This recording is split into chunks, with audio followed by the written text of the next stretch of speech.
కావాల్సిందే గాని ఇట్లాంటి మామూలు చిన్న చిన్నవి కదా ఉంటాయి కాదు, ఉంటాయి కదా. నాకు మీరు మాట్లాడుతుంటే చాలా విచిత్రమైన విషయం ఇప్పుడే అనిపించింది ఏంటంటే, మీలాంటి చాకచక్యం గల మనిషి, ఓర్పు నేర్పు ఉండి స్థిమితమైన మనిషి, స్థిరమైన మనిషికి కూడా ఎదురు దెబ్బలు ఉంటాయండి. జీవితంలో దెబ్బలు లేకుండా, జీవితంలో కష్టాలు లేకుండా, జీవితంలో ఏమీ లేకుండా ఉన్నాడంటే నమ్మకం ఎవరిని, ఉమ్, ఎవరికైనా. ఆఖరికి బ్యాంక్లో వర్క్ చేసుకున్న ట్రక్ దగ్గర నుంచి, పాపం ఆర్టీసీ కండక్టర్ గారి దగ్గర నుంచి, చిన్న పని ఆడి సమస్యలు ఆడుకుంటాయి. ముఖేష్ అంబానీ సమస్యలు ముఖేష్ అంబానీకి ఉంటాయి, అదానీ సమస్యలు అదానీకి ఉంటాయి. సమస్య లేదు, నేను చాలా హ్యాపీ అండి, నేను పొద్దున్నే లేస్తానండి, వాకింగ్ చేస్తానండి, టీవీ చూస్తానండి, పేపర్ చదువుతానండి, రామకోట రాసుకొని పడుకుంటానండి.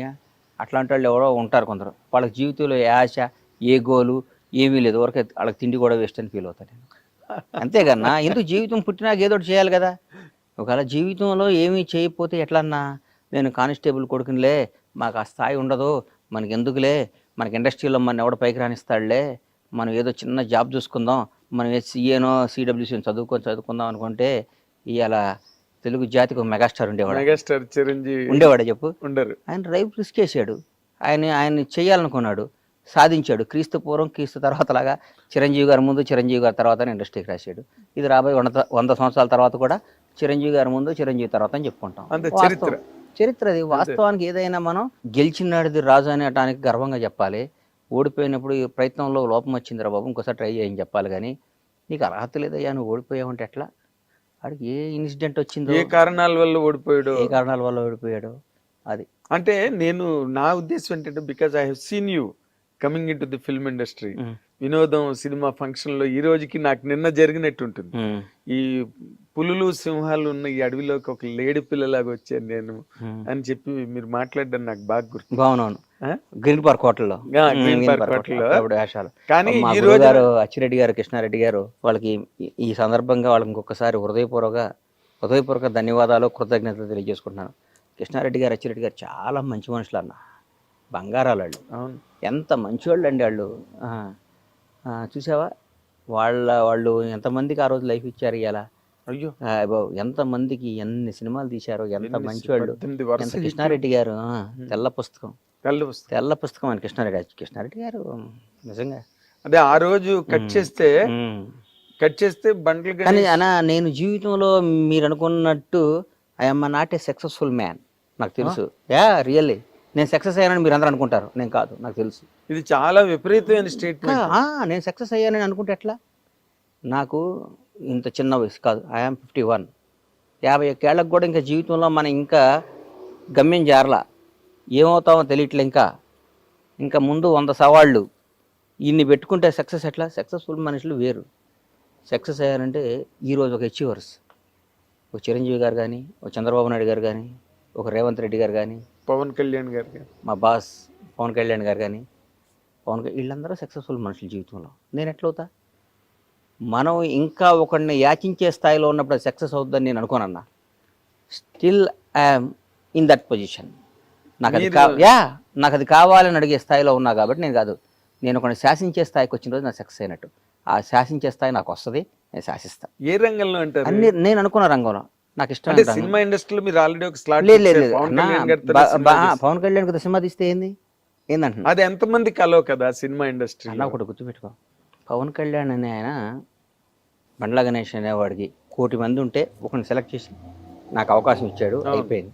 సినిమా తీయగాలని నేను గొప్ప కాదు, ఆయన నాకు అవకాశం ఇచ్చాడు, అది నా గొప్పతనం, నా అదృష్టం. ఆయన గొప్పతనం నా అదృష్టం. అంతేగాని సినిమా నేను తీసేదండి పవన్ కళ్యాణ్ కదా సినిమా, ఆయన నాకు ఇచ్చిన అవకాశం నేను వాడుకున్నాను. కానీ ఈ రోజుకి కూడా నేను అప్ టు మార్క్ వెళ్ళలేదని నా ఫీలింగ్. నేను కసితో పనిచేయాలి, ఇంకా కష్టపడాలి, పిల్లల్ని బ్రహ్మాండంగా చేయాలి. ఈరోజు ఇండస్ట్రీలో చాలామందిని చూశాను, చాలామంది పిల్లలు సెకండ్ జనరేషన్లో ఎక్కడున్నారు? పెద్ద పిల్లలు సక్సెస్ అవ్వకపోతే మన లైఫ్ ఏంటన్నా? పిల్లలు సక్సెస్ అవ్వకపోతే మన లైఫ్ ఏంటి? కరెక్ట్. ఇప్పుడు పిల్లలు సక్సెస్ అవ్వని వాళ్ళ గురించి మీరు మాట్లాడుతున్నారు. సక్సెస్ అయిన వాళ్ళు ఒక రామ్ చరణ్ గారు, ఒక జూనియర్ ఎన్టీఆర్ గారు, ఒక మహేష్ బాబు, అదృష్టమా? 100% కేవలం అదృష్టమేనా? వాళ్ళ అదృష్టం, వాళ్ళ కసి. రామ్ చరణ్తో వర్క్ చేసే కదన్నా. అవును, చరణ్ అనేవాడు బ్లూ బ్లడ్ అన్న మనిషి. వ్యక్తిత్వం గల్లాడు. అవునా? ఆయ్. చిరంజీవి గారి మంచితనానికి దేవుడు కరెక్ట్ కొడుకుని ఇచ్చాడని ఫీల్ అవుతుంటా అప్పుడప్పుడు నేను. నిజంగా కరెక్ట్. ఆ, ఆయన మంచితనానికి మంచి కొడుకుని ఇచ్చాడు దేవుడు అనుకుంటా. డిగ్నిటీ, డిగ్నిటీ, రాయల్టీ, కొడుకు రాయల్టీకి అది మంచితనం. ఎక్స్ట్రాడనరీ. ఈ ఇండస్ట్రీలో కూడా మనం ఊరికే బేసిక్గా జనాన్ని ఊరికి పొగటం అనవసరం, ఎక్కువ పొగడకూడదు. వాళ్ళ టాలెంట్ ఉంది, వాళ్ళకి దమ్ము ఉంది, వాళ్ళకి అన్నీ ఉన్నాయి, కలిసి వచ్చినాయి అనుకోవాలి. కానీ ఊరికి అబ్బబ్బబ్బో నువ్వు ఇంద్రుడివి, నువ్వు చంద్రుడివి, నువ్వు మామూలుడివి కాదు, నీలాంటి పుట్టక ఇంకోటి పుట్టడు, నీలాంటి పుట్టక ఇంకొకటి పుట్టడు, నువ్వు పుట్టినప్పుడు నువ్వు నీ జన్మ ధన్యమైపోయింది, ఇవన్నీ మాటలు ట్రాష్ అని నేను ఫీల్ అవుతున్నా. అనవసరం. మనతో వాళ్ళకి అవసరం కల్పించుకునే విధంగా మనం పెరగాలి. ఈ బండ్లా గణేష్ ఉంటేనే ఈ ప్రాజెక్టు న్యాయం చేస్తాడ్రా అన్న స్థాయిలో మనం ఉండాలి. ఈ పని చేయాలంటే బండ్లా గణేష్ ఉంటేనే బాగుంటుందిరా అనే ఆలోచన వాళ్ళకి కలిగే విధంగా మనం పెరిగితేనే మన సక్సెస్. కానీ సార్ మీరు ఎంత పొడుగు సార్, మీరు నడిస్తే అద్భుతం సార్ అంటే చాలామంది ఉన్నారు. చాలామంది హీరోల దగ్గర చిన్న చిన్న వేషాలు వేసి పొగిడే వాళ్ళు చాలామంది ఉన్నారు. వాళ్ళ జీవితం నా జీవితం ఒకటి పొగడతకి ఉండకూడదని నా నమ్మకం. నేను పొగిడించుకునే స్థాయిలోకి రావాలని నా ఆశ. వస్తా అన్న కాదు అంటే ఇంకా మీరు పొగిడించుకునే స్థాయిలోకి రాలేదు. ఎక్కడ వచ్చానన్నా? నిజంగా మాట్లాడతాం. ఇదేం అచీవ్మెంట్? ఇది అచీవ్మెంటా? మీతో పాటు అయ్యన్నీ అనవసరం. నా చిరంజీవి గారితో పాటు ఇండస్ట్రీకి వచ్చిన వాళ్ళు, పవన్ కళ్యాణ్ గారితో పాటు హీరోలుగా వచ్చిన వాళ్ళు, రేవంత్ రెడ్డి గారితో పాటు రాజకీయాల్లోకి వచ్చిన వాళ్ళు, చంద్రబాబు నాయుడు సమకాలికులు. చంద్రబాబు నాయుడు గారితో చాలా మంది సమకాలికులు ఉన్నారు, రిటైర్డ్ అయిపోయారు, చనిపోయారు. ఆయన ఫస్ట్ టైం ముఖ్యమంత్రిగా ప్రమాణ స్వీకారం చేసినప్పుడు ఆయన మంత్రివర్గం ఫోటోలు చూడండి ఎంతమంది ఉన్నారు. ఇప్పుడు సెకండ్ టైం చేసినప్పుడు ఎంతమంది ఉన్నారు, థర్డ్ టైం చేసినప్పుడు ఇప్పుడు ఎంతమంది ఉన్నారు. Still today is young man, is fighter. Yeah, Pawan Kalyan గారు ఆయనతో పాటు హీరోలుగా జనరేషన్ ఆ టైంలో 25 ఏళ్ళు అక్కడమ్మ ఇక్కడ అబ్బాయి. ఇప్పుడు నేనేగా ప్రత్యక్ష సాక్షిని. సుస్వాగతం దగ్గర నుంచి ఆయనతో పాటు ప్రయాణించినాను కదా. ఆయనతో పాటు ఎంతమంది వచ్చారు, ఎంతమంది ఉన్నారు? ఎవరయ్యారు? పవన్ కళ్యాణ్ పడయ్యాడు. చిరంజీవి గారు తమ్ముడు అయ్యాడంటే ఎట్లా? చిరంజీవి గారు తమ్ముడు లేరా? చిరంజీవి గారు చాలామంది లేరా? చిరంజీవి గారు బంధువులు లేరా? ఎందుకు పవన్ కళ్యాణ్ చిరంజీవి గారిని కూడా తలదన్నే స్థాయికి వెళ్ళాడు. నిజంగా మాట్లాడుకోవాలి అంటే నేను మనస్పాటి నాకు పవన్ కళ్యాణ్ కాదు, ఆ స్టేజెస్ లో కూడా చిరంజీవి గారు కూడా ఆశ్చర్యపోయిన సందర్భాలు ఉన్నాయిగా. పవర్ స్టార్ అని అరుస్తుంటే చిరంజీవి గారు గ్యాప్ ఇచ్చి మాట్లాడకుండా నేను కూడా అంటే పవన్ కళ్యాణ్ గారి మీద కూడా నేను నా జీవితంలో ఒక ఈడు అద్భుతం ఆహాహా అని పొగడకూడదు అనే డెసిషన్ తీసుకున్నాను నేను. ఎందుకు పొగడాలన్న మనం పొగిడించుకునే స్థాయికి రావడానికి ప్రయత్నం చేయాలి. అంటే మీరు ఒకరిని ఆ విధంగా చాలా అలంకారప్రాయంగా మీరు పొగిడిన సందర్భం ఒక్కసారి నేను చూశాను. అది పవన్ కళ్యాణ్ గారిని పొగడపోతే నాది బతుకు కదన్న. పొగడపోవటం అంటే ఆయన మీద నా కృతజ్ఞతను ఎల్లబొట్టకపోతే నేను బండ్లా నాగేశ్వరరావు బండ్లా సీతకు పుట్టానన్న జీవిత సత్యం ఎంత నిజమో, మా తల్లిదండ్రుల పేరు ఎంత నిజమో, పవన్ కళ్యాణ్ అనేవాడు కృతజ్ఞతగా ఉండటం అంత నిజం. అది జనం అనుకోవచ్చు, పవన్ కళ్యాణ్ పొగుడుతున్నాడు రా, అది నేను అవసరం లేదు. నా జీవితం నువ్వు ఎప్పుడైనా చెక్ చేసుకో అన్నా. నేను ఎవరైనా సింహభాగాన ఉన్నప్పుడు వాడితో గొడవపడుతుంటా. రాష్ట్రాన్ని శాసిస్తున్నారు, కనుసైగితో శాసిస్తున్న టీఆర్ఎస్ ప్రభుత్వం మీద ఎదిరినాడు నేను. అవును, భయం, పొగడలేదు ఎప్పుడు, నెవర్. నా ప్రాణం పోవటానికై నేను సిద్ధపడతా, నేను పొగను. నేను కాంగ్రెస్ దాదాపు మీరు 2004 2003 బొత్సన్న 2004 అప్పుడు అంతకుముందు నేను 2000 నుంచి నేను వాళ్ళతో సన్నిహితంగా ఉన్నా. 2000 నుంచి నన్ను చూశారు మీరు. అవును, నేను ఏ రోజైనా పార్టీ మారానా? ఏం లేదు. 2009లో చిరంజీవి గారు పార్టీ పెట్టినప్పుడు కూడా చిరంజీవి గారు అంటే ఇష్టం, నేను పార్టీ మారానా? మారలేదు. ప్రజారాజ్యంలోకి వచ్చానా? డిస్కషన్ కూడా జరిగింది. నేనేమన్నా నేను రానా, నేను కాంగ్రెస్లోనే ఉంటానని చెప్పాను. నాకు ఇష్టం కాంగ్రెస్ అంటే. ఈ రోజు కూడా చెప్తున్నా, పవన్ కళ్యాణ్ అని ఆయన పార్టీ పెట్టి వాస్తవం చెప్తున్నా, పవన్ కళ్యాణ్ గారు నాకు ఇక అంతకంటే అల్టిమేట్ ఎవరు లేడు. ఆయన జనసేన పార్టీ పెట్టినప్పుడు నాకేమాత్రం మనస్సాక్షి నేను క్వశ్చన్ చేసుకుంటే నేను ఎవరి దగ్గర పనిచేయాలన్నా, ఎవరితో తిరగాలి? నిజం చెప్పు. పవన్ కళ్యాణ్ గారితో కదా, అన్డౌటెడ్ కదా, దాంట్లో డౌట్ ఇంకేమైనా ఉందా? డౌట్ తేడా ఉందా? ఏం లేదు. నేను ఎందుకు వెళ్ళలేదంటే నా మనస్సాక్షిని, నా ఇష్టాన్ని, నా ప్రేమని, కాంగ్రెస్ పార్టీ మీద నా అభిమానం డామినేట్ చేసి ఆయన బాగుండాలి, ఆయన అక్కడ కింగ్ అవ్వాలి, కానీ నేను కాంగ్రెస్ పార్టీలో ఉండాలి. దానికి తెలుసు. దానివల్ల నేను అక్కడ పోతే నన్ను అందల మీద పెట్టేవాడు ఆయన. 100% అందలం మీద పెట్టేవాడు. డౌట్ లేదు, ఎవరికి డౌట్. అందల మీద పెట్టుకునేవాడు, అవును. రారా అనేవాడు, కూర్చోబెట్టుకునేవాడు. నాకు వేరుగా ఉండేది. నాకు అవన్నీ త్యాగం చేశాను నేను బికాస్ ఆఫ్ కాంగ్రెస్ పార్టీ. అట్లాగే చంద్రబాబు నాయుడు గారు అరెస్ట్ చేశారు. తెలుగు జాతి మొత్తం ఉలిక్కి పడిపోయింది పాపం. ఆయనతో లబ్ధి పొందారు జనం అందరూ. చంద్రబాబు గారు పాపం ఆయన 14 ఏళ్ళు ముఖ్యమంత్రిగా ఉన్నప్పుడు ఆయన్ని పొగిడారు, అది చేశారు, ఇది చేశారు. అసలు ఆయన అద్భుతం అన్నారు, ఇదన్నారు. ఆయన జైల్లో చేస్తే వాళ్ళందరూ నమ్మే భగవంతుని మీద, వాళ్ళకి జన్మనిచ్చిన తల్లిదండ్రుల సాక్షిగా, వాళ్ళ బిడ్డల సాక్షి చెప్పమను, ఎంతమంది బయటకు వచ్చి ఆయనకు మద్దతుగా నిలిచారు? ఎవరు లేరు. ఒక్కళ్ళు చెప్పండి.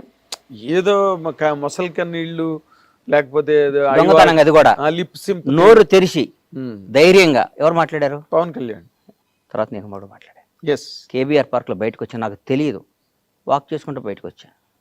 ఎవరో పాపం పిల్లలు వచ్చారు, వచ్చి కళ్యాణ్ బాబు పవన్ సేవ్ డెమోక్రసీ అది ఇదని పెట్టారు. అప్పుడే మెట్రో రైల్లో చేస్తుంటే అంతకు ముందు రోజు టీఆర్ఎస్ పార్టీ వాళ్ళు ఎవరో ఇక్కడ చేయడానికి వీల్లేదు, కేటీఆర్ గారే మర్చిపోయా, పెళ్ళి మీ ఊళ్ళల్లో చేసుకోండి, ధర్నాలు మీ ఊర్లలో చేసుకోండి అని వ్యంగ్యంగా మాట్లాడారు. చంద్రబాబు నాయుడు గారిని అరెస్ట్ చేసి నా కడుపు రగిలిపోయింది. అంటే అధికారం ఇట్లా మాట్లాడిస్తుందా? అధికారం, ప్రజాస్వామ్యం, ఈ పెద్ద పెద్ద రాజ్యాలే సామ్రాజ్యాలే వెళ్ళిపోయినీరా? ఏంది ఇది? జనం ఓటేస్తే గెలిచిన ఇళ్ళు, జనం గెలిపించిన ఇళ్ళు, మేమే రాజులో ఉన్న ఫీలింగ్ ఇస్తారని బయటకు వచ్చి మన ఊళ్ళలో వెళ్ళి చేయండి, ధర్నాలో పనిచేయండి. బాధ్యత నేను చెప్తున్నా, చంద్రబాబు నాయుడు అని ఆయన మళ్ళీ ముఖ్యమంత్రి అవుతాడు, ఈ దేశాన్ని శాసిస్తాడు, రాష్ట్రాన్ని వెళ్తాడని చెప్పా. కేబీఆర్ పార్క్ దగ్గర బయటకు వస్తాడు, చంద్రబాబు నాయుడు బయటకు వస్తాడు, ఈ రాష్ట్రాన్ని వెళ్తాడు, దేశాన్ని శాసిస్తాడని చెప్పాను అన్నోటితో. 2 అయ్యేసరి గుర్తుపెట్టుకొని జరుగుతున్నాయి. అది కరెక్ట్. తర్వాత నేను చంద్రబాబు గారిని కలవలా, కలవలేదు. నాకేం పని అన్న? సందర్భం వచ్చినా కూడా నేను కలవను, నాకేం పని? ఒకడు అధికారంలో ఉన్నప్పుడు వెళ్ళి ప్యాంపరింగ్ చేయకూడదన్నా, కష్టాలు ఉన్నప్పుడు తోడుగా నిలబడాలి. మొన్న ఒక మధ్య ఒక ఆయన షాద్నగర్లో మా థియేటర్ కాడ ఇక్కడ కూర్చున్నా, అన్న టీఆర్ఎస్ వాళ్ళని బాగా తిట్టన్నా అన్నాడు. నేను తిట్టను అన్నా. ఎందుకు తిట్టాలను? దానివల్ల నాకు బెనిఫిట్ ఏంటి? ఎందుకు తిట్టాలి? నా మనసుకు నచ్చాలి కదా. ఒకటి గుర్తుపెట్టుకోరా సీను, మనిషి కష్టాల్లో ఉన్నప్పుడు, డిప్లో ఉన్నప్పుడు వాడిని పొడవకూడదు. వీలైతే వాడు చెయ్యి, నచ్చిపోయాడు వాడు జోలికి వెళ్ళమాక. వాడు ఓడిపోయినాడిని, కష్టాల్లో ఉన్న వాళ్ళని నువ్వు ఎదవ్వి, నువ్వు దొంగవి, నువ్వు అది ఇది, వాడు పవర్ లేనప్పుడు పావులు తీసేసిన కూరలు తీసేసిన పావుని ఏ అంటే ఎట్లా? నల్లమ్మల అడవిలో ఒక కింకోపురాన్ని తీసుకొచ్చి దన్నాను. అమ్మో, నల్లమ్మల అడవిలో ఒక కింకోపురాన్ని తీసుకొచ్చి అప్పుడప్పుడే పట్టుకొని పావుని తీసుకొచ్చి అను వేస్తే నువ్వు నల్లగా అయిపోయి 2 నిమిషాలు చచ్చిపోతావు. అక్కడి నుంచి పాయిజన్ చింపి చచ్చిపోతాను. ఇప్పుడు అధికారంలో ఉన్నప్పుడు, పవర్ ఉన్నప్పుడు నీకు దమ్ముంటే ఎదురు తిరుగు. జగన్ గారు మీరు చేసిన తప్పు, చాలా తప్పని ఎదురు తిరిగా నేను. అవును. కేసీఆర్ గారు రేపు రేవంత్ రెడ్డి గారి నాయకత్వంలో మా ప్రభుత్వం వస్తుంది, మేము అధికారంలోకి వస్తాం, కాంగ్రెస్ పార్టీ వస్తుంది అని చెప్పా. ఎదురు తిరిగి నేను ఇప్పుడు నిబద్ధత కల్లాడిని, నాకు నచ్చిందే చేస్తాను. నేను నిబద్ధత కల్లాడిని, నాకు నిబద్ధత ఉందన్న. అంతే, నాకు నిబద్ధత లేకుండా ఇవాళ నాగేంద్ర కుమార్ గారు పవర్లో ఉన్నాడు కాబట్టి నిన్నటి వరకు వాడు ఆ రోజు ఎదవండి, నేను చాలా చెప్పాను బాగుపడమని. ఏకచక్రాధిపత్యంతో చేశాడండి, ఒక సైకోలా ప్రవర్తించాడండి, ఒక అదే అండి ఇదే. మరి నిన్నటిదాకా ఏమైంది? అది నిన్నటిదాకా ఆయనతోనే తిరిగే కదా, నువ్వు నిన్నటిదాకా ఆయన్నే పొగిడేవు కదా, నిన్నటిదాకా ఆయన అన్నా నువ్వు తిరుగులేని శక్తి వర్ణ అన్నావు కదా. నిన్న అన్న అయ్యాడు, ఈడు సైకో అయ్యాడా? ఏనా నిన్న కేసీఆర్ అనేవాడు దేవుడు అయ్యాడు, కేటీఆర్ అద్భుతం, రామన్న అయ్యాడు, సారో అయ్యాడు, ఇవాళ విలన్స్ అయ్యారా? 1 డేలో 24 గంటల్లో మారిపోద్దా? నీ క్యారెక్టర్ మారిపోద్దా? ఇదంతా దేనికోసం? నీ బతుకు కోసం, నీ డబ్బు కోసం, నీ జీవిత అస్తిత్వం కోసం. ఎన్ని రోజులు బతుతావు అన్నా నువ్వు? అద్భుతంగా ఎక్సర్సైజ్ చేసి యోగాలు చేస్తే 90 బతుతావు అంతే. ఒక 60 ఏళ్ళకి చచ్చిపోతే నీకు నష్టమేనా వచ్చిందా? నందమూరి తారక రామారావు గారిని మర్చిపోయారు. ఇలా రామారావు గారి కంటే గ్రేట్ పర్సన్ ఉన్నాడు ఎన్టీఆర్ కంటే. ఎవరు ఉంటారు? ఎన్టీఆర్ గారిని ఇప్పుడు వర్ధంతి రోజు, జయంతి రోజు దండేస్తున్నాం. రోజు మాట్లాడుకుంటున్నావా? ఏమి లేదు. ఇందిరాగాంధీ గారిని మాట్లాడుకుంటున్నావా?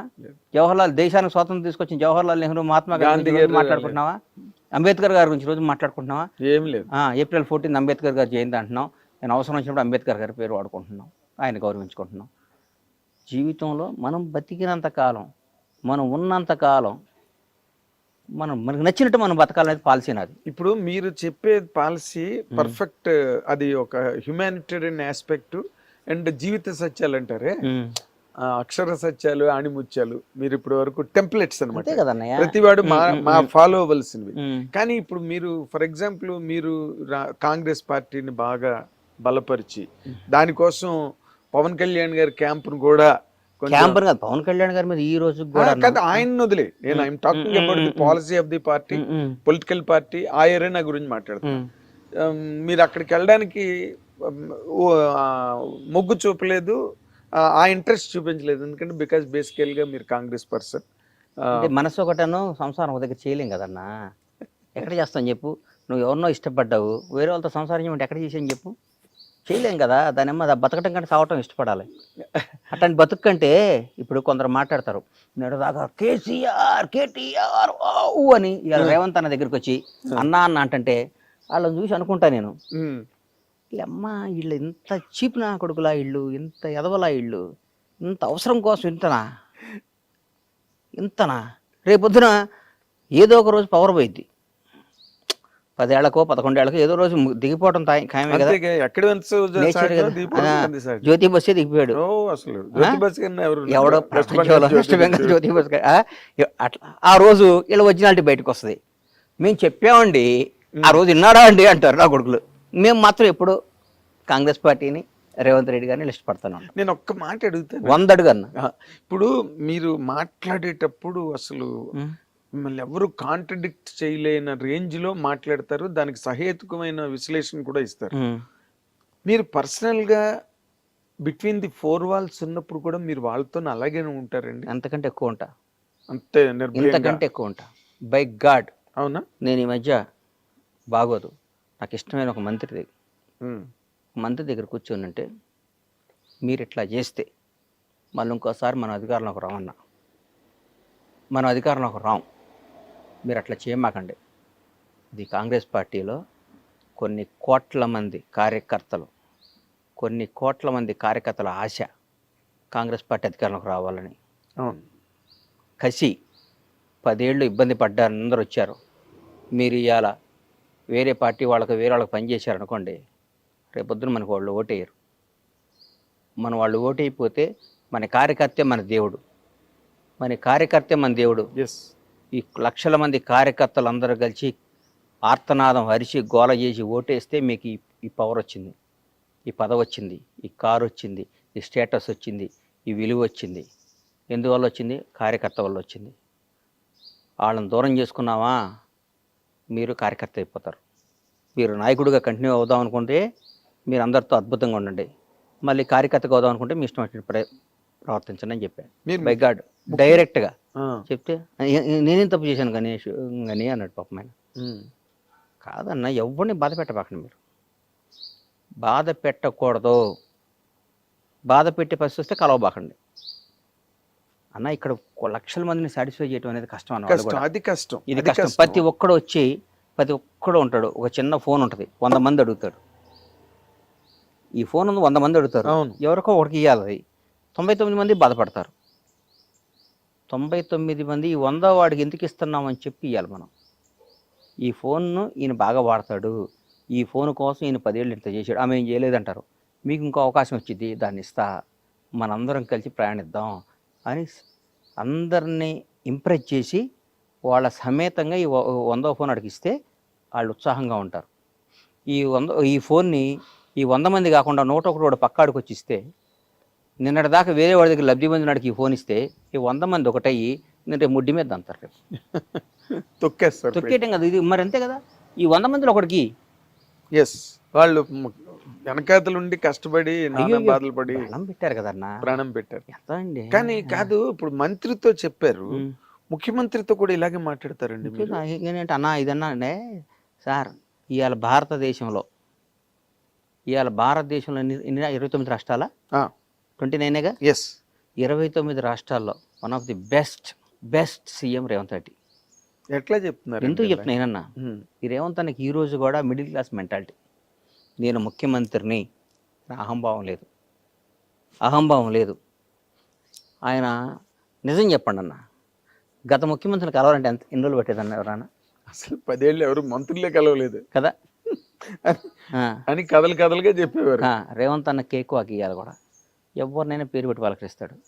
రేవంత్ రెడ్డి గారికి ఉన్న బ్యూటీ ఏంటంటే వాళ్ళ ఫ్యామిలీ మిస్సెస్ కానీ వాళ్ళ బ్రదర్స్ బయట అనుకుంటారు ఏ దోచుకు తింటున్నారు ఊరికే. ఇప్పుడు అందరం ద్రాక్ష పండు పొలనా కదన్నా, న్యాయం చరిత్రే చెప్పారు కదన్నా, చరిత్రలోనే ఉంది కదా, అందరం ద్రాక్ష పండు పొలనా, ఆడు మంచోడు కాదు. ఎవడ నువ్వు మంచిగా చెడు నీకు ఎట్లా తెలుసు అన్న? నువ్వు చెప్పు, న్యాయం చెప్పు, నువ్వు న్యాయం చెప్పు. ఏ బేస్ మీద నువ్వు చెప్తావు? ఎట్లా చెప్తావు? నువ్వు నా ఫోటో చూసి చెప్తావా? బండ్లా గణేష్ అన్నాడు నీకు పరిచయం లేదు, బండ్లా గణేష్ అన్నాడు నీకు తెలియదు, బండ్లా గణేష్ అన్నాడు ఎవడ గురించో ఎక్కడో విన్నావు.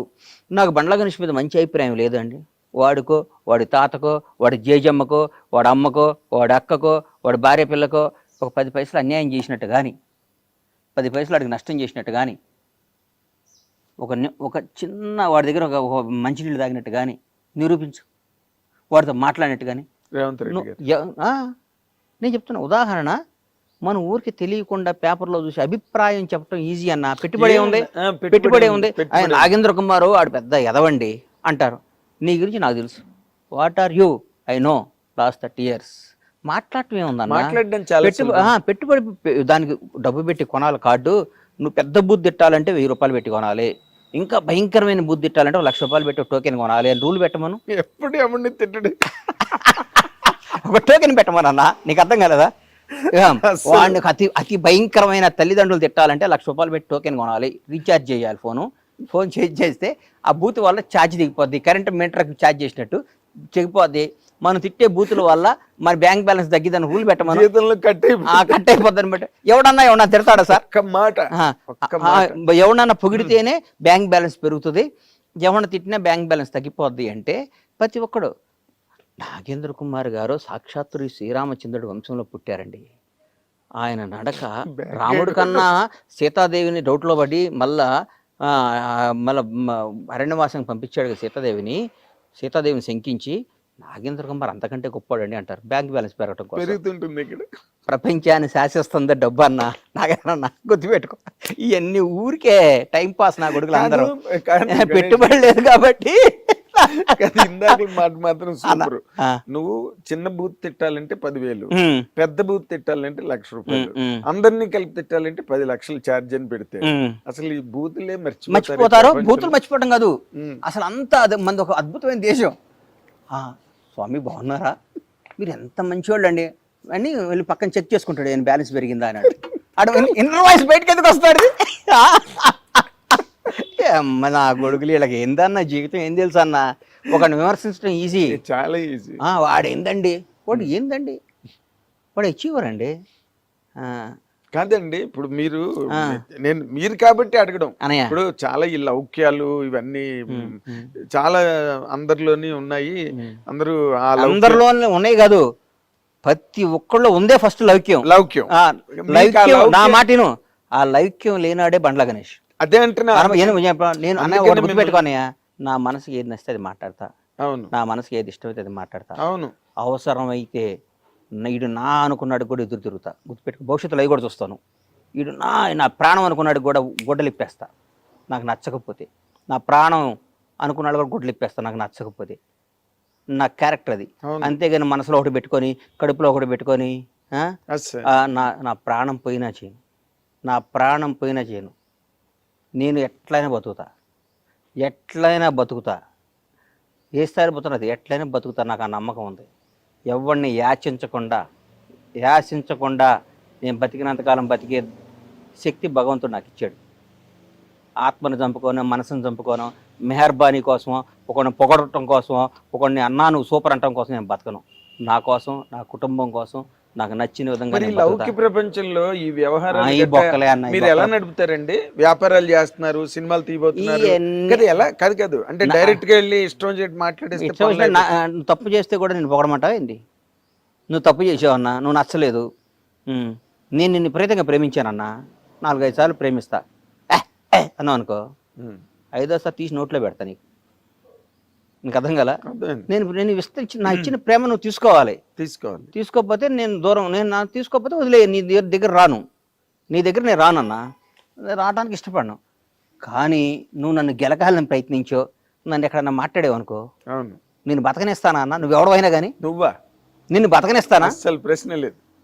నిన్ను నాకు బతకని తెలుసు, అలాంటి సంఘటనలు కూడా నాకు తెలుసు కాబట్టి నేను బతకని నేను అయ్యో నేను ఇష్టపడి గౌరవంతో ప్రేమతో ఉంటా, అంతేగాని భయపడి మాత్రం నా ప్రాణం పోయినా ఉండను ఆడ ఎవడైనా కానీ. అది నేను అంటుంది సార్. ఇప్పుడు నేను ఎందుకు మాట్లాడుతున్నానంటే, మీరు ఈ మధ్య రోజుల్లో కొంచెం లౌక్యం ప్రదర్శిస్తున్నారేమో అని అనిపించిన సందర్భాలు నాకు ఒకటి రెండు ఉన్నాయి. అదేంటంటే, హైడ్రా అనేది సినిమా ఇండస్ట్రీలో ఫస్ట్ నాగార్జున గారిది అన్కన్వెన్షన్ కూల్చినప్పుడు కూడా మీరు ఏమి పెద్ద మాట్లాడినట్టుగా దాఖలాలు లేవు అన్న. ఒకటి గుర్తుపెట్టుకున్నా, బేసిక్గా చెప్తున్నా, నేను కాంగ్రెస్ కార్యకర్తని. నేను ఈ 1 year ముందు కూడా గత 10 ఏళ్ళు ప్రతిపక్షంలో ఉన్నా. అవును. మా నాయకుడికి పట్టాలు ఇచ్చాం.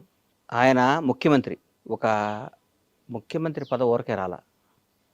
ఆయన జీవితాన్ని, ఆయన కుటుంబాన్ని, ఆయన జీవితాన్ని పణంగా పెట్టాడు. అవును, ప్రాణాలని పణంగా పెట్టాడు. 100% రేవంత్ రెడ్డి అని ఆయన ప్రాణంగా పణం పెట్టాడు. పొరపాటున చాలా మనసాక్షి ఒక మాట చెప్పాలి నీకు, పొరపాటున మేము రాలేదనుకో, ఫస్ట్ విక్టిమ్ రేవంత్ రెడ్డి గారే. 100%. ఆయన బ్రదర్స్ ఫ్యామిలీ రేవంత్ రెడ్డి గారి తర్వాత వాళ్ళ బ్రదర్ కొండలరెడ్డి వాళ్ళందరూ చెప్తున్నాం, వాళ్ళు ఒక నిబద్ధత గల మనుషులు. నేను ఒక్కోసారి వాళ్ళ బ్రదర్ని అడిగా, కొండలన్న నువ్వు మంచి పదవి తీసుకోవాలి అన్న. నాకు వాళ్ళ కుటుంబంతో నా సన్నిహితం, నాకు అట్లా చనువు సన్నిహితం బాగా దగ్గర. నాకు అన్న, నేను బతికేది నా అన్న కోసం. నా భార్య, నా కొడుకు కంటే నాకు నా అన్న ముఖ్యం, నా అన్న జీవితం ముఖ్యం. నా అన్నను ముఖ్యమంత్రిగా చూడటం నా జీవితంలో నాకు పెద్ద పదవి. నాకు ఏ పదవి వద్దు, నాకు ఏ రూపాయి వద్దు అన్నాడు. Good, very good. ఎందుకంటే ఆ స్టేజ్కి వెళ్ళిన తర్వాత ఏదో ఒకటి పెద్ద స్థాయి లాక్కుందాం. నేను ఎంతమందిని చూశానన్న ముఖ్యమంత్రుల్ని. నేను హైదరాబాద్కు వచ్చిన కొత్తలో రామారావు గారు అత్యంతంగా ఎలక్షన్కి వెళ్ళిపోయి ఓడిపోయారు. తర్వాత చెన్నారెడ్డి గారు, తర్వాత నిజర్మల్ జనార్దన్ రెడ్డి గారు, కోట్ల విజయభాస్కర్ రెడ్డి, అంటే నీ పక్కన యూసఫ్ కూడా ఈ సీనియర్ కానీ అందరి దగ్గర నుంచి చూసినండి కదా విజయభాస్కర్ రెడ్డి గారు. తర్వాత చంద్రబాబు, మళ్ళీ రామారావు గారు రావటం, చంద్రబాబు గారు ముఖ్యమంత్రి అవటం, తర్వాత 10 ఏళ్ళు ఆయన ఉండటం, తర్వాత రాజశేఖర రెడ్డి గారు అవటం, తర్వాత రాజశేఖర రెడ్డి గారు మళ్ళీ గెలవటం, మళ్ళీ ఆయన ఓడిపోయినాక చనిపోయినాక రోషే గారు అవటం, కిరణ్ అన్న అవటం, తర్వాత రాష్ట్రం విడిపోవటం, 10 ఏళ్ళు కేసీఆర్, ఇవన్నీ దగ్గర నుంచి ఇట్లా చూసినా అండి నేను. నాకు గత 10 ఏళ్ళు నేను టీఆర్ఎస్ వాళ్ళ దగ్గరికి వెళ్ళలేదు, కానీ అంతకుముందు ప్రతి మంత్రి దగ్గరకో ముఖ్యమంత్రి దగ్గరకో ఏదో విధంగా వెళ్తూ ఉండేవాడినే కదా నేను. నాకు తెలుసు కదా. వీళ్ళందరిలో Revanth Reddy family beautiful family అన్న నేను దగ్గర నుంచి నీకు చెప్తున్నా, నిజంగా చెప్తున్నా నేను. ఆయన పక్కన ఉన్న వాళ్ళు ఏమైనా తప్పు చేసి ఆయన మీద, ఇప్పుడు నీ దగ్గర నీ టీంలో ఎవరు తప్పు చేసినా నాగేంద్ర కుమార్ టీం అంటారు కన్నా, అంటారు. మా దగ్గర మొత్తం ఒక 800 మంది వర్క్ చేస్తారు. మా ఫామ్స్లో కానీ అన్నిట్లో 800 మంది వర్క్ చేస్తారు. 800 నుంచి 1000 మంది ఉంటారు. వాళ్ళలో ఎవరు తప్పు చేసిన బండ్ల గణేష్ పౌల్ట్రీలోనే అంటారుగా. అవును, అంతేగా. ఇంకా వర్కర్ల పేర్లు చెప్పరు, అంతేగా. అక్కడ వాళ్ళు ఎవడో తప్పు చేసి ఆయన అంటే, వాళ్ళు ఎవడో తప్పు చేస్తే సీఎం గారు బ్రదరో సీఎం అంటే అది పాపం మనకి ఎట్లా వస్తుంది అని నా ఫీలింగ్, అంతే. Of course. నేను అన్నది ఏంటంటే, అలాంటి హైడ్రా లాంటి సందర్భం జరిగి మొట్టమొదటే నాగార్జున గారి తాలూకు అన్కన్వెన్షన్ టార్గెట్ చేసి దాన్ని ఓవర్ నైట్ కూల్చేసి దానికి ఏదో ఒక నోటీసులు లేకపోతే ప్రైర్ ఇన్ఫర్మేషన్ ప్రిపరేషన్ ఏమి లేదు. అసలు అలాంటివి జరుగుతున్నప్పుడు హైడ్రా మీద కూడా చాలా వ్యతిరేకత వచ్చింది ఓవరాల్ గా. అంటే నేను చెప్పలేను, అంటే నేను ఒక సినిమా రంగానికి సంబంధించిన అడిగా, అందుకే సినిమా వాళ్ళంటే ప్రాణం నాకు. ఈ రోజు కూడా చెప్తున్నాను, నువ్వు రాజకీయం సినిమా అంటే, సినిమా సూర్యుడైతే రాజకీయం అనేది నేను దానికి విలువ కట్టలేను అసలు. నాకు అంత సినిమా ఇండస్ట్రీ అంత గొప్పది. కళామ తల్లి చాలా గ్రేట్ అన్న. సినిమా రంగం ఒకటి గొప్ప విషయం చెప్తాను మీకు, ప్రపంచంలో దేనికైనా రిజర్వేషన్ ఉందన్న, దేనికైనా. ఐఏఎస్లకి, ఐపీఎస్లకి, ఎనీథింగ్, ఎమ్మెల్యే అవటానికి, ఎంపీ అవటానికి ఉంది. సినిమా రంగంలో రిజర్వేషన్ ఉందన్న, దాన్ని మించింది ఇంకేముందన్న. సినిమా రంగంలో రిజర్వేషన్, టాలెంటే రిజర్వేషన్, అంతే. టాలెంట్. తమిళనాడు వెళ్తున్న విజయ్ ఒక క్రిస్టియన్ ఎస్సీ, అవును, టాలెంట్. ఎంతమంది రజనీకాంత్ క్రాచ్ చేసాడు ఇలా. మనం అంతకని ఎవరికి టాలెంట్ ఉందో, ఎవరికి దమ్ము ఉందో, ఎవరికి ఏముంది, ఏ రిజర్వేషన్ లేదు. పలానా ఆయన కొడుకు ఆయన సినిమా చూడాలని లేదు. అవును, అసలు అలాగైతే ఎన్ని సినిమాలు ఆడాలి. అంతేకన్నా. RTC driver conductor Yash, driver కొడుకు యాష్ ఇయ్యాల కన్నడ సూపర్ స్టార్. అవును, కరెక్ట్. చిరంజీవి గారు నాన్న కానిస్టేబుల్, మెగాస్టార్. అవును. ఆయన ఎంతమందిని ఒక తరాన్ని తీసుకొచ్చాడు, ఎంతోమందికి ఒక భరోసా కల్పించాడు కదన్నా. రేయ్, ఎవడైనా ఒక ఇస్త్రీ చేసుకునేవాడి పిల్లాడైనా, ఆర్టీసీ రిక్షా దొక్కేవాడి పిల్లాడైనా, ఒక చిన్న ఎంప్లాయ్ పిల్లాడైనా, ఒక చిన్న ఆర్టీసీ డ్రైవర్ పిల్లాడైనా, చిన్న కోడిగుడ్లు అమ్ముకునే కోళ్ళ రైతు పిల్లాడే, కోళ్ళ రైతు, ఒక 2000 కోళ్ళు ఉన్న కోళ్ళ రైతు కొడుకైనా సరే సినిమా రంగానికి వెళ్ళొచ్చు, పైకి రావచ్చు అంటానికి ఎట్లొస్తాం రా మనం, మన రానివ్వరు రానే వాళ్ళకి. నాన్న చిరంజీవి వాళ్ళ నాన్న మేము కానిస్టేబుల్ అంట నాన్న, మెగాస్టార్ కాలేదా అని గొడవ పడే స్థాయికి తీసుకొచ్చి ప్రపంచానికి ధైర్యాన్ని తీసుకొచ్చి ప్రపంచానికి భరోసా ఇచ్చిన వ్యక్తి మెగాస్టార్ చిరంజీవి. మనం అట్లాంటప్పుడు దాని సినిమా రంగం అనేది చిరంజీవి గారు వచ్చాడు రాజకీయాల్లోకి, కేంద్ర మంత్రి పదవి చేశారు, అన్ని చేశారు. ఈ మనకి మన స్టైల్కి నచ్చదరా అన్నాడు, షర్ట్ తిప్పినంత ఈజీగా రాజకీయాన్ని పక్కన పడేసాడు. ఆయన ఒరిజినాలిటీ చేసుకున్నాడు, బ్రహ్మాండంగా యాక్ట్ చేసుకుంటున్నాడు. అవును, ఇంటర్వ్యూలో చెప్పారు కూడా, నాదేని ప్రపంచం నేను ఎన్నిసార్లు అనిపిస్తుందో, అమ్మ మనం 15 సంవత్సరం వచ్చాం, నాకు ఏజ్ ఆఫ్ 15 ఇయర్స్ నేను ఇండస్ట్రీకి వచ్చా కదన్నా. నేను 16 సంవత్సరం ప్రేమకైది యాక్ట్ చేస్తుంటే జూనియర్ ఆర్టిస్ట్గా మేము అందరం ఇన్స్టిట్యూట్ నుంచి తీసుకొస్తే మీరు వచ్చేవాళ్ళు, మీరు ఆంధ్రజ్యోతిలో దీంట్లో రిపోర్టర్గా ఉండేవాళ్ళు. అప్పుడు చూసేవాడు నాగేంద్ర కుమార్ గారు. అప్పటి నుంచి మీరు అంటే దాదాపు 36 ఇయర్స్ అప్పటి నుంచి చూస్తున్నా కదా. అందుకని సినిమా రంగంలో ఉన్న ఆనందం, సినిమా రంగంలో ఉన్న దీంట్లో ఉందన్న. 1,00,000 కోట్లు ఉండొచ్చు అన్న, అవతలాడికి 1,00,000 కోట్లు ఉండొచ్చు. సినిమా హీరో, సినిమా డైరెక్టర్ వస్తే వాడు లేచి నుంచోవాల్సిందే. సక్సెస్ఫుల్ మనిషి వస్తే ఎవడన్నా ఆయన మొన్న ఈ మధ్య పెద్ద ఆయన బర్త్డే చేసుకున్నాడు, సినిమా హీరోలు నీ స్పెషల్ ఫ్లైట్లు వేసుకొని తీసుకెళ్ళి చేసుకున్నాడు. ఆయనకి ఎంతో డబ్బు ఉంది, ఎంతో మంచోడు, కానీ వీళ్ళందరూ ఆయనకి వాల్యూ ఎక్కడ వచ్చింది? సినిమా రంగం. సినిమా వాడండి అంటారు, సినిమా వాడు లేకపోతే జీవితం గడవదు. అవును, ఆ చిన్న చూపు ఇప్పుడు మీరు అది క్రాస్ చేయలేదా? బొక్కలేనా పిచ్చినా కొడుకులా వీళ్ళందరూ, వీళ్ళకి ఏం తెలుసా నా సినిమా అంటే, ఊరికే వాళ్ళకి నచ్చదు కదా. అది మన వాళ్ళలో ఏమంటారు కదా, ఎవడండి ఊరు వదిలిపెట్టి వెళ్ళిపోయి డబ్బు సంపాదించాడు, నేను అందుకనే ఊళ్ళోంచి వెళ్ళకుండా మనకి పొలం, మన వ్యవసాయం, మన కథ అంటుంటాడు. మీ గురించి ఎవడినైనా మనిషి నైజం అది. వాడు అసంబద్ధుడాడు, వాడు అరుగు మీద కూర్చొని లింగి కట్టుకొని ఈనాడు పేపర్ చదివి ఒక సొట్ట కాల్చుకొని ఇంటికి వెళ్ళి అన్నం తిని పడుకొని వాడు అదే వాడి జీవితం. వాడు నువ్వు సాధించి హైదరాబాద్ వచ్చి ఒక 1000 కోట్లు సంపాదించి ఆ 1000 కోట్లు అందరికి దానం చేసి మళ్ళీ ఊరు పోయి అరుగు మీద కూర్చొని మాట్లాడు. అంటే కాదు, ఈ మధ్య రోజుల్లో మన సినిమా పరిశ్రమకి సంబంధించి ఇప్పుడు ఎవడ సినిమా వాడిని ఎవరు విమర్శించలేదన్న నువ్వు. ఒకప్పుడు చేసేవాళ్ళు అట్లా, ఇప్పుడు సినిమా అంటలే. ఎందుకంటలేదంటే సినిమా అనే దాని స్టామినా, సినిమా పవర్ వాళ్ళకి అర్థమైపోయింది. దాని రేంజ్, సినిమా రేంజ్ మారిపోయింది. సినిమా రంగంలో ఉండటం అనేది పూర్వజనం సుకృతం నాగేంద్ర అన్న.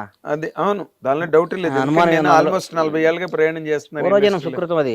ఎవడన్నా సినిమా వాడు వాడికి 1,00,000 కోట్లు కాక మన దగ్గర 10 కోట్లు ఉన్నాయి. మరికొన్నకి కాళ్ళకి ఆడుంది, ఏం లేదు.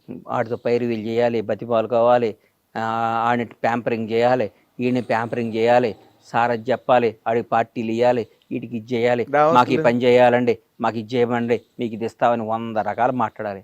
సినిమా రంగం మంచి కథ రాసుకొని ఒక అద్భుతమైన బ్లాక్ బస్టర్ కొట్టా అంటే వాడి హ్యాట్స్ ఆఫ్ వాడికి. కాదండి, ఇప్పుడు మీరు cinema, I know you are a true lover of cinema industry. మీకు రాజకీయాల్లోకి వెళ్తే మీకు చాలా చోట్ల మీరు చాలా వ్యవహారాలు సాధించి ఉండేవారు, కానీ ప్రత్యక్ష రాజకీయాల్లోకి మీరు ఎప్పుడు వెళ్ళలేదు. ఒక కాంగ్రెస్ సానుభూతిపరుడిగా మాత్రమే మీరు నిలబడ్డారు. నాకు రాజకీయం అంటే ఈ మధ్య భయం వేసేస్తుంది అన్న. ఎందుకంటే నా మెంటాలిటీకి బేసిక్గా మరీ 6-7 నెలలు ఇంకా భయం ఎక్కువైపోయింది. చీదీని అమ్మ రాజకీయం అనిపిస్తుంది ఒక్కోసారి. ఏం చేత ఎందుకోసం అంటే అన్నయ్య, కరెక్ట్గా కష్టపడ్డాడు గుర్తింపు ఉండదో. ఇక్కడ రాజకీయాన్ని డబ్బు డామినేట్ చేస్తుందన్న. ఒకప్పుడు విలువలతో ఎట్లా అబ్బా వాడు పనిచేశాడు. ఒకరోజు నా ప్రత్యక్ష సాక్షి, నేను ప్రత్యక్ష సాక్షిని భలే గుర్తొచ్చింది నాకు. బొత్స సత్యనారాయణ గారు పిసిసి ప్రెసిడెంట్, నంబర్ 7 మినిస్టర్స్ కోర్సులో కూర్చున్నాం. మహానుభావుడు సోమయాజులు గారిని గురుగారు చచ్చిపోయారు, రాజశేఖర రెడ్డి గారు ఫైనాన్షియల్ అడ్వైజర్. బొత్సన్న, నేను, సోమయాజులు గారు, వట్టి వసంత కుమారు ఎవరో అందరం కూర్చొని ఉన్నాం. కూర్చొని ఒక ఆయన ఉంటే ఒక రాజ్యసభ సీటు ఎవరికి ఇవ్వాలి అనుకుంటున్నారు. ఎవరికి ఇవ్వాలనుకుంటుంటే 4-5 పేర్లు వచ్చినాయి. పొద్దు వాడు ఆంధ్ర నుంచి ఆయనకి ఇచ్చాం, రాయలసీమ నుంచి ఆయనకి ఇచ్చాం, ఇక్కడ ఉన్నాను. ఎవరైనా ఈ తెలంగాణ ప్రాంతం నుంచి మంచి బీసీ వాడికి ఇవ్వాలంటే ఒక పెద్ద పేర్లు, ఆ డబ్బు ఉన్నాడు పేరు, ఈ డబ్బు ఉన్నాడు పేరు వచ్చింది. ప్రత్యక్ష సాక్షిని ఒక రాజకీయం గురించి చెప్తే కొద్దిసేపు పాపం ఆయన ఆలోచించాడు. ఆలోచించి ఫోన్ చేసి గాంధీ భవన్కి ఫోన్ చేశాడు. రేబాల భాస్కరో ఎవరో ఒక ఆయన ఉన్నాడు, వరంగల్ ఆయన. ఆయన తర్వాత ఒక భాస్కర్ ఏదో సంథింగ్ పేరు ఒక ఆయన ఉంది. ఆయన గాంధీ భవన్లో చిన్న పని చేస్తుండేవాడు ఆఫీస్లో. మరి ఆయన అర్జెంటుగా నా అప్లికేషన్ నింపమని చెప్పన్నాడు. నేను పక్కన షాక్ అయ్యాను. ఆయనకి ఏంటన్నాయి అంటే, 30 ఏళ్ళ నుంచి పార్టీ ఆఫీసులో నమ్ముకొని పనిచేస్తున్నాడు, ఆయనకి ఇవ్వకూడదా అని ఆయనకి రాజ్యసభ ఇచ్చాడండి.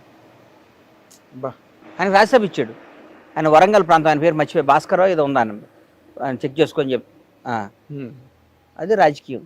ఇప్పుడు 100 కోట్లు ఇస్తాడా, ఇది 200 కోట్లు ఇస్తాడా, వీడికి ఫార్మా కంపెనీ ఉందా? మరి ఇప్పుడు ఉన్నది మీ కాంగ్రెస్ ఏనండి, ఇప్పుడు కాదు, ఇప్పుడు మా కాంగ్రెస్ పార్టీ గురించి, గత రాజకీయాల గురించి చెప్తున్నా. ప్రస్తుత మా పార్టీ గురించి అట్లా, వీడికి గ్రనైట్ ఫ్యాక్టరీ ఉందా, వీడికి ఫార్మా ఉందా, వీడు ఎన్ని 100 కోట్లు ఇస్తాడు, ఈ డబ్బులకి ఇది అమ్ముదాం, అట్లా ఆలోచిస్తున్నారు. అట్లా ఆలోచించినప్పుడు కార్యకర్తకి ఎక్కడ న్యాయం జరిగింది? ఇక్కడ కార్యకర్త పార్టీ కోసం పిల్లని వదిలిపెట్టి అన్ని వ్యాపారాలు వదిలిపెట్టుకొని జెండా మోసి జై కాంగ్రెస్, జై కాంగ్రెస్, జై టీఆర్ఎస్, జై టీఆర్ఎస్, జై టీడీపీ, జై జనసేన అనే కార్యకర్తకి వాడు డబ్బు సంపాదించుకొని వాడు వ్యాపారం చేసి, వాడు వ్యవసాయం చేసి, వాడు వ్యాపారం చేస్తే వాడిని జెండా మోసి వాడు ఎవరు మోస్తారు? నువ్వు పిలుపునీయంగాల ధర్నాలు ఎవరు చేస్తారు? నువ్వు పిలుపునీయంగాల బంధువులు ఎవరు చేస్తారో? నువ్వు పిలుపునీయంగాల నీ మీటింగ్లకు వచ్చి జై ఎవరు కొడతారో? నీ జై కొట్టే అంటే వాడికి ఒక రోజు పోతుంది. వాడు సంవత్సరంలో ప్రతిపక్షంలో ఉన్నప్పుడు ఒక 50 రోజులు 60 రోజులు ఈ ధర్నాలు పనులు చేసి ఒక 50 రోజులు పండగలకు పోయి వాడు ఎక్కడ సంపాదిస్తాడు జీవితంలో? నిజమైన కార్యకర్త ఎక్కడ సంపాదిస్తాడు? చూడాలి కదా మనం. వాళ్ళని చూడకుండా ఈ గత గవర్నమెంట్లో ఈయన రియల్ ఎస్టేట్ చేసి 1000 కోట్లు సంపాదించాడు. ఆ స్కామ్ చేసి ఆ 1000 కోట్లని పార్టీ తీసుకుంటే 300 కోట్ల 400 కోట్ల డబ్బులు వస్తాయి. ఆ 400 కోట్లు మన పార్టీకి ఉపయోగపడతాయి అని ఆలోచించినప్పుడు రాజకీయం చేయడం ఎందుకన్నా? కరెక్ట్. నేనేం చెప్తున్నానంటే, కార్యకర్తగా పుట్టడం తప్పు కాదు, మీరు కార్యకర్తగా చచ్చిపోవటం అంతే కదన్నా. పాపం మన కార్యకర్తగానే ఉండాలా? నువ్వు ఏ ఎండగా గొడుగు బట్టి కాదు ఏ ఎండగా గొడుగు బట్టి ఎవరి దగ్గర వీలైతే అంతమంది దోసుకొని ఇవాళ ఈ పార్టీలో ఉండి, రేపు ఇంకో పార్టీలో ఉండి, ఎల్లుండి ఇంకో పార్టీ వస్తే, నేను అంతకుముందు కాంగ్రెస్లో ఉండి తర్వాత టీఆర్ఎస్లోకి వచ్చి మళ్ళీ ఇవాళ కాంగ్రెస్లోకి వచ్చి రేపు మళ్ళీ ఇంకోసారి బీజేపీ వస్తే బీజేపీలోకి వెళ్ళిపోయి ఇంకోసారి ఇంకో పార్టీలోకి వెళ్ళిపోయేవాడిదే రాజ్యం. అవును, అదే ఇవాళ రాజ్యం అది. అంటే ఇప్పుడు ప్రస్తుతం నేను 7th క్లాస్ చదువుతున్నప్పుడు ముగిలిగిద్ద స్కూల్లో షాద్నగర్లో ఉన్నప్పుడు బయటకు వస్తే ఇందిరాగాంధీ చచ్చిపోయింది. ఆ రోజు నా గుండెల్లో పడిపోయింది, అయ్యో పాపం అమ్మని చంపేశారా అని. అప్పటి నుంచి నేను కాంగ్రెసే, ఉండకపోని అధికారంలో రాకపోని కాంగ్రెస్ అంటే ఇష్టం అని నాలాంటి అడిగి రాజకీయం పనికిరాదని ఫీల్ అవుతున్నాను నేను. కానీ మీరు బాగానే వ్యవహారకర్త కూడా, లౌక్యం లేకపోవడం, కుండబద్దలు కొట్టినట్టు మాట్లాడి ఇవన్నీ ఉండటంతో పాటు మీరు మంచి వ్యవహారకర్త. అంటే ఒక వ్యూహాన్ని కరెక్ట్ గా ఇంప్లిమెంట్ చేయలేదు, అవన్నీ ఉపయోగం లేదన్నా. దాన్ని డామినేట్ చేస్తుంది డబ్బు. ఇవ్వాలి మీ దగ్గర డబ్బు లేదండి? డబ్బున్నా కానీ డబ్బు అంటే ఇట్లా నేను 1000 కోట్లు నా దగ్గర లేవు, 1000 కోట్లు.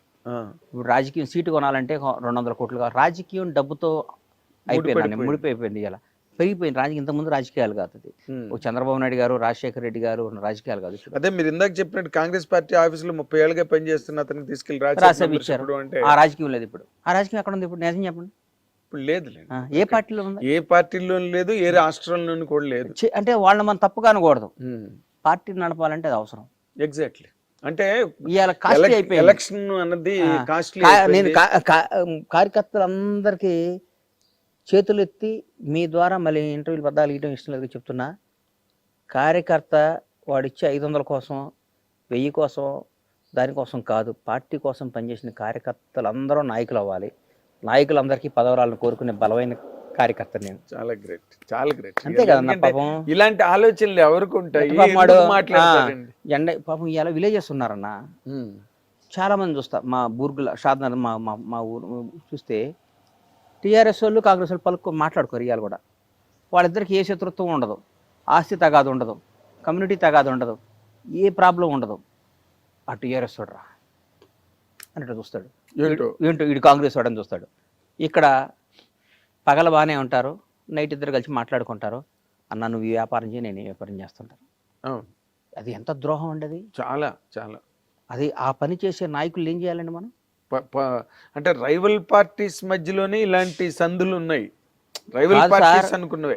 నువ్వు నిన్ను గెలిపించిన కాంగ్రెస్ కార్యకర్తల మనోభావాలు దెబ్బతీసి, నిన్ను గెలిపించిన కాంగ్రెస్ పార్టీ కార్యకర్తల కసిని పణంగా పెట్టి వాళ్ళని గెలిపిస్తే, నువ్వు ఇక్కడ వచ్చి టీఆర్ఎస్ వాడికో ఇంకో బీఆర్ఎస్ వాళ్ళకో ఇంకో బీజేపీ వాళ్ళకో వాళ్ళకి పనిచేసి వాళ్ళతో ఫ్రెండ్షిప్ చేసి వాళ్ళతో మాట్లాడితే కార్యకర్త నువ్వు కడుపు మండిపోతుంది ఎట్లా ఉంటుందండి? కడుపు మండిపోతుంది. అప్పుడే ఆత్మాహుతి దళాలు తయారవుతాయి. ఆత్మ అంత దూరం రాణించుకోకూడదు మనం, అంతేగా, అంత దూరం రాణించుకోకూడదు. మరి ఈ మధ్య ఇప్పుడు అవతలాడు ఎందుకు బలపడ్డాడు? వాడు గతంలో అధికారంలో ఉండి వాడు అన్ని చేసుకున్నాడు కాబట్టి బలపడ్డాడు. అవును. నువ్వు ఎందుకు వీక్ అయ్యావు? గత 10 ఏళ్ళు నువ్వు అధికారం లేవు, నీవంతా పోరాటం జరిపోయింది. పోరాడే వాడి దగ్గర పైసలు ఎక్కడ ఉంటాయి అన్న? పోరాడేవాడి దగ్గర ఉంటాయి, నిజం చెప్పు. 100% ఎట్లుంటాయి అన్న? పాపం వాడు బదులు లేచిన కాడి నుంచి పోరాడాలి, ధర్నాకి వెళ్ళాలి, పార్టీ నదిగా పడాలి, రైలు రోకో చేయాలి, బస్సు రోకో చేయాలి. వాడు పాపం వాడు గౌగా తెల్ల బట్టలు ఇస్త్రీ చేసుకొని నీట్గా వేసుకొని కాంగ్రెస్ కండవా కప్పుకొని పరిగెత్తుకుంటే జెండా కట్టుకుని అరిచే వాడి దగ్గర డబ్బు ఎక్కడ వస్తాయి? వాళ్ళ వ్యాపారాలు వాళ్ళు చేసుకుంటూ ఉంటాయి కదా. ఉంటాయి. న్యాయం కదా, ధర్మం, ఏదైనా ధర్మం మాట్లాడాలి, జస్టిస్ జస్టిస్ న్యాయం మాట్లాడాలి. నువ్వు వాళ్ళు ఇంకా వాళ్ళు అట్టే మోస్తారులే ఏంటి అంటే ఎట్లా? అంటే ఇప్పుడు మీరు మీరు మాట్లాడుతున్న మాటల ద్వారా మీకు ఎక్కడో ఒక రకమైన అసంతృప్తి అస్సలు లేదు. నాకు అసంతృప్తి అనేది నా బ్లడ్ లోనే ఉండదు, నా బ్లడ్ లోనే ఉండదు అసంతృప్తి. నాకేం అసంతృప్తి అన్న? నాకేనా నేను నాకు ఇక్కడ నాకేమైనా కావాలంటే లాక్కొచ్చుకుంటా పోయి. నేను సారీ, డోంట్ మిస్అండర్స్టాండ్ మీ గణేష్ గారు. అసంతృప్తి అన్నది మీకేదో కావాలి, నాకు అస్సలు మీకు దొరకట్లేదన్న యాంగిల్ కాదు నేను అంటున్నాను. నేను కార్యకర్తలందరికీ న్యాయం చేయండి నాయన. గత జరగట్లేదా? అరే జరుగుతుందో జరగట్లేదో నాకు నా మనసుకు వచ్చి చెప్తున్నా. జరిగితే హ్యాపీ, జరిగితే ఫస్ట్ సంతోషపడేది నేను. కాంగ్రెస్ కార్యకర్తలు అధికారికంగా హ్యాపీగా లబ్ధి పొంది తృప్తి పడితే ఫస్ట్ ఆనందించేది బండ్ల గణేష్. లబ్ధి పొందకపోతే ఇవాళ ఆంధ్రప్రదేశ్ ఉంది సార్, పక్కన ఆంధ్రప్రదేశ్ ఉంది. అవును. 5 ఏళ్ల తర్వాత చంద్రబాబు గారికి వాట్ ఈజ్ లైఫ్ అనేది తెలిసింది. అవును. చంద్రబాబు కంటే గొప్ప పొలిటీషియన్ ఇండియాలో ఎవరు ఉన్నాడా? నిజం చెప్పండి, నిజం చెప్పండి. ఎవరు లేరు, అంత సీనియర్ వెటరన్ పాలిటీషియన్. నిజం చెప్పన్నా, ఇండియాలో మొత్తం 40 ఏళ్ల రాజకీయ పరిణామాలను చూసిన తొనకడో బెనకడో. అవును. 72-73 ఏళ్ళలో జైల్లో వేసిన తొనకలా బయటకు వచ్చాడు బాంచేత్. జైల్లోంచి నేను ఎట్లా వస్తాడా అని ఎదురు చూస్తున్నాను టీవీలో. షూ వేసుకొని అమ్మ సింహంలా బయటకు వచ్చాడు. ఆ లోపల ఏ క్షణం ఏం చంపేస్తారని భయంతో కూడా. అవును. అంతకంటే గొప్ప ఎవరీ పాసిబిలిటీ ఏం జరగడానికి ఎవరైనా ఉన్నారా? ఊరికి అడుగుతున్నా. మళ్ళీ నువ్వు ఆ గణేష్ మీ సామాజిక వర్గం నీకు అని అట్లా అనుకోకు. అలా ఎందుకు అనుకుంటా చెప్తున్నా, స్వామి చెప్పినట్టు మీ సామాజిక వర్గం వాళ్ళు ఒకళ్ళు ఓటేసారు. బాగా చెప్పావు. అందుకని నాకు ఆ పార్టీ కాదు, నేను కాంగ్రెస్ పార్టీ వాడిని చెప్తున్నా. ఆయన ఈసారి వచ్చినాక గత ప్రభుత్వంలో ఉన్న ఆఫీసర్ల దగ్గర నుంచి పనిచేసిన కార్యకర్తల దగ్గర నుంచి ఎంత బాగా చేస్తున్నాడండి అసలు. వేరే లెవెల్, నెక్స్ట్ ఇట్లాంటి ఎంత బాగా చేస్తున్నాడు పని. అవును. బికాస్ ఆఫ్ అందరూ అంటున్నారు మీ సార్ కాదు, చంద్రబాబు గారు కాదు, లోకేష్ కూడా అంటున్నారు. ఏదో ఒకటి వాళ్ళ టీమేగా, మొత్తం టీం. ఇందాక అన్నట్టుగా పేరు చంద్రబాబు నాయుడు గారిదే కదా. వాళ్ళు మంచి సలహా మంచి ఫట ఫట ఫట ఫట చైర్మన్ వేసేసుకున్నాడు. ఫట ఫట ఫట ఫట మన ఆఫీసులు అందరూ మర్చిచాడు. ఫట ఫట ఫట గత ప్రభుత్వం చేసిన తప్పులందరినీ ఎత్తి చూపే వాళ్ళందరినీ విక్టిమ్ చేసి పారేశాడు. అక్కడ తిరుపతి అన్నది ఒక్కసారి విక్టిమ్ చేశాడు. అవును, విక్టిమ్ చేశారు. అంటే వణుకు అనేది ఏంటో చూపించాడు వాళ్ళకి. బాబు మనం ధర్మంతోనే నడవాలి, మన ఆఫీసులో మన పని మనం చేయాలి, తప్పు చేయకూడదు, ఒకటి చెప్తే వినకూడదు అని చేశాడు. మేము ఎక్కడ చేస్తున్నాం? మేము చేస్తున్నాం ఇక్కడ లేదు. గత ప్రభుత్వం చేసిన వాళ్ళ ఆఫీసుల దగ్గర పని చేస్తున్నాంగా. అన్న నువ్వు మా దగ్గర అకౌంటెంట్ శ్రీనివాస్ గారు ఉండేవాడు. మా అకౌంటెంట్ శ్రీనివాస్ గారు ఒక 1 ఇయర్ దాదాపు 13 ఏళ్ళు పనిచేశాడు నా దగ్గర. నేను ప్రొడక్షన్ లేదు కదా శ్రీనివాస్ గారు, ఎక్కడ జాబ్ చేసుకోండి, మన సినిమా చేయట్లేదు కదా. పాపం ఆయన చాలా మంచోడు, బాగా చదువుకున్నాడు. చేస్తే వేరే కంపెనీలో జాయిన్ అయ్యాడు. పేరెందుకులే, జాయిన్ అయితే ఇప్పుడు కూడా ఈ రోజుకి కూడా నేను ఆయన పాపం జీతం వేయను, ఆయనతో ఏం చేయను. ఫోన్ చేసి సార్ ఇమ్మీడియట్గా ఫ్లైట్ టికెట్లు బుక్ చేయండి అని చెప్తా. సార్ కొంచెం మన ఇన్కమ్ ట్యాక్స్ ఆ పని చూడండి అని చెప్తా. శ్రీనివాస్ గారు పలానప్పుడు మన పలానాది ఉంది కదా, అదేమైందో చెక్ చేయండి అని చెప్తా. అన్ని పనులు చేస్తాడు. ఎందుకు చేస్తాడు? నా దగ్గర 13 ఏళ్ళు పనిచేసాడు అన్న ప్రేమ ఉంటుందిగా. ప్రేమ ఉంటుంది, 100% ఉంటుంది. ఆ టైంలో మీరు చూపించిన ఆదరణ ఉంటుంది కదా. అవుతుంది. ఇప్పుడు కూడా సేమ్ అంతేగా. ఆఫీసర్లు ఉన్నారు, 10 ఏళ్ళు బీఆర్ఎస్ గవర్నమెంట్లో పనిచేశారు. ఆ మంత్రి మాజీ మంత్రి ఉండొచ్చు, ఫోన్ చేసి నాగేంద్ర కుమార్ గారు పలానా బండ్ల గణేష్ని పంపిస్తున్నా, కొద్దిగా వీలైతే హెల్ప్ చేయండి అంటే నువ్వు చేస్తావు చేయవన్నా? చేస్తారు. అది రాకూడదు అంట నేను. అది ఎట్లా జరుగుద్ది మరి? దానిలోని మీరు అది ఎట్లా జరుగుద్ది? జరగకూడదు, జరగకూడదు. మాకు జరగాలి, కాంగ్రెస్ కార్యకర్తలు జరగాలి, కాంగ్రెస్ పార్టీ వాళ్ళకి జరగాలి. ప్రతి ఒక్క లబ్ధి మంచి చెడు కాంగ్రెస్ కార్యకర్తలుగా హిట్ టీవీ యాప్ ఇందులో short news, live news, entertainment shows, movies, digital magazines తో పాటు మీ జిల్లా వార్తలను కూడా ఫ్రీగా చూడొచ్చు. అంతేకాదు కేజీ నుంచి పీజీ వరకు విద్యార్థులకు స్కాలర్షిప్ కూడా అందిస్తున్నాం. ప్రతి వారం 10 మందికి లక్కీ డ్రా ద్వారా ఒక్కొక్కరికి 10,000 రూపాయలు అందిస్తున్నాం. ఇంకెందుకు ఆలస్యం, వెంటనే హిట్ టీవీ యాప్ ని డౌన్లోడ్ చేసుకుని ఫ్రీగా ఎంటర్టైన్మెంట్ పొందండి. Hit TV app. Hit TV app. Please download Hit TV app. Hit TV యాప్ని ఫ్రీగా డౌన్లోడ్ చేసుకొని ఎంజాయ్ చేయండి. మీకు నచ్చిన ఎంటర్టైన్మెంట్ కోసం హిట్ టీవీ యాప్ ని ఫ్రీగా డౌన్లోడ్ చేసుకుని ఎంజాయ్ చేయండి. హిట్ టీవీ యాప్ని డౌన్లోడ్ చేసుకుని ఆస్వాదించండి, ఆశీర్వదించండి. ఇంతమంది సెలబ్రిటీలు హిట్ టీవీ యాప్ ని డౌన్లోడ్ చేసుకోండి అని చెప్తున్నారంటే ఎంత మంచి యాప్ ఆలోచించండి. అమెరికా అమెరికా అమెరికా అమెరికాలో చదవాలనుకునే వాళ్ళకి విశ్వసనీయమైన పేరు మన శౌర్య కన్సల్టెన్సీ. UK లో 1 year masters. UK లో 1 year masters. 2 years work permit up to 5 years visa. Contact Saurya Consultancy. Contact 89851 89851.